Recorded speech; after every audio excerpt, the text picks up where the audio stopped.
This is a guest essay written by Ted Goldstein, a Jewish poet and educator.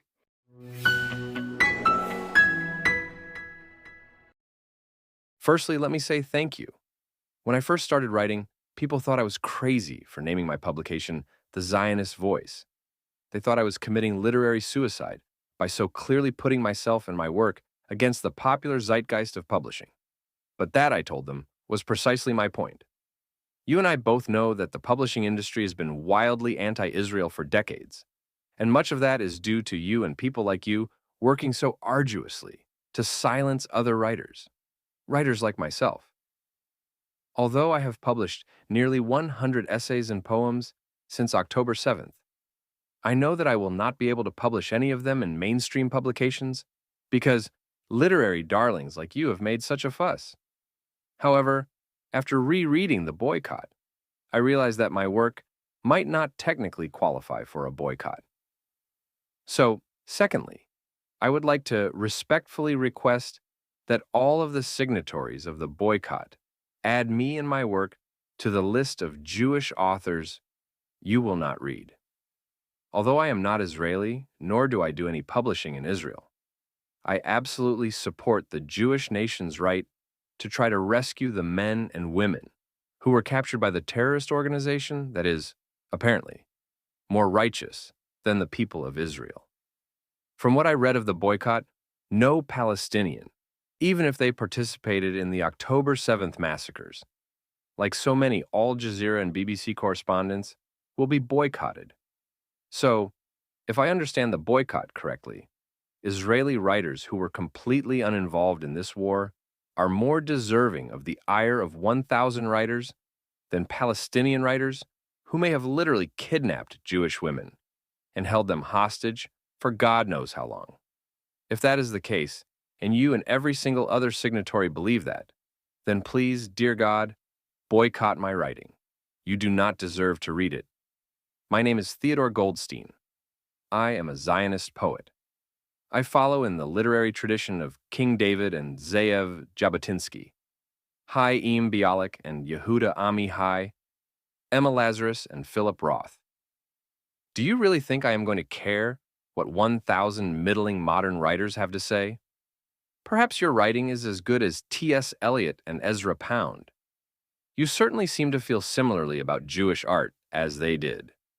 So please, I am begging you, boycott my work. Nothing would honor me more than to know that I am in the same company as the great Israeli poets and writers. Although, while you are at it, if you are being intellectually honest, I believe you and your signatories need to also boycott the dictionary and the Bible. The dictionary is very clear about what words mean, especially words like genocide. And, based on the phrasing of this boycott, it seems like one of your greatest gripes is with the definition of the word genocide. The dictionary, which was obviously composed as a piece of Zionist propaganda by Samuel Johnson, is as complicit in denying that the so-called genocide in Gaza as I am. If you wish more people accepted your theory that this war is a genocide, you will have to change the definition of genocide. Therefore, you should throw out the dictionary and make your own. You also need to boycott the Bible. And I do not just mean reading it. I mean you must remove every reference from it from your work. The Bible is the epitome of Zionist propaganda. From the very first page, it is a story that justifies the right of the Jewish people to live in the land of Israel. It was either written by the God of Israel, as religious people believe, or by Moses, who was about as serious of a Zionist as they come. Moreover, the Bible is actually very clear that not only is what Israel is currently doing just, but what Hamas did was actually deserving of complete destruction. The generation of Noah, the generation before the flood, is guilty of a crime, ironically, called Hamas, which is a type of left. Specifically, it is the theft of people. For the sin of stealing people, God floods the world. Not only that, but the Bible literally commands a person to kill someone who is attempting to kill them.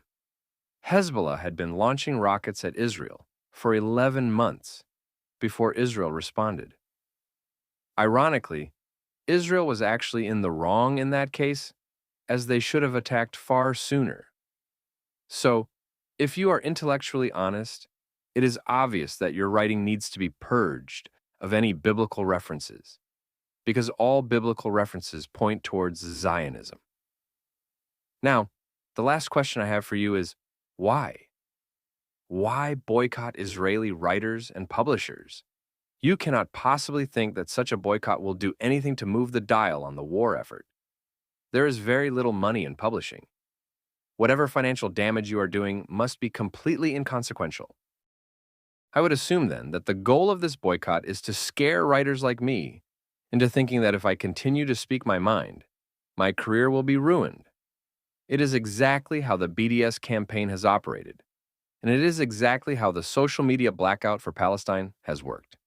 But I am not scared of you. In fact, you're the reason I started the Zionist Voice in the first place, to create a safe space for Jewish writers to express their ideas without fear of repercussion. We may be very small now, but the cream always rises to the top. I would never boycott another writer or tell others to do so. I would rather beat them fair and square. One day I hope that your writing and my writing could be compared side by side based on the merit of the work and not on the politics of the author. Hopefully soon, you will want that too. But until then, please boycott my work.